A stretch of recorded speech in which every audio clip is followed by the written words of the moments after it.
Doctor generally 5 tips for diabetic people ఈ rainy సీజన్‌లో అంటే ఏం చెప్తారు? మీరు చాలా ఇంపార్టెంట్ ప్రశ్న వేశారు. ఎందుకంటే రెయినీ సీజన్‌లో డయాబెటిక్ పేషెంట్స్ కొంచెం ఛాలెంజింగ్ ఉంటుంది. బికాజ్ నంబర్ 1 ఈజ్ వాకింగ్ పరంగా. బికాజ్ రెయిన్స్ వల్ల బయటకెళ్ళి వాకింగ్ చేయలేకపోతారు. సో ఇంట్లో ట్రెడ్‌మిల్ పెట్టుకోవడము ఆర్ చిన్న జిమ్ లాగా లైట్ వెయిట్ ట్రైనింగ్ చేసుకోవడము, స్కిప్పింగ్ ఆర్ షార్ట్ వాక్స్ అంటే 3 టైమ్స్ మీల్స్‌కి ముందు అలా చేయొచ్చు.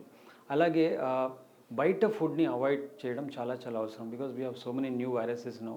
సో హోటల్ ఫుడ్ తగ్గించి, రెస్టారెంట్ ఫుడ్ తగ్గించి ఇంట్లోనే ఫ్రెష్‌గా చేసిన ఫుడ్ తీసుకుంటే better.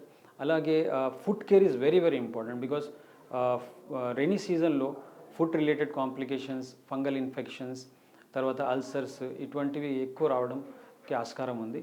So food care, food examination daily చేసుకోవడం చాలా చాలా అవసరం.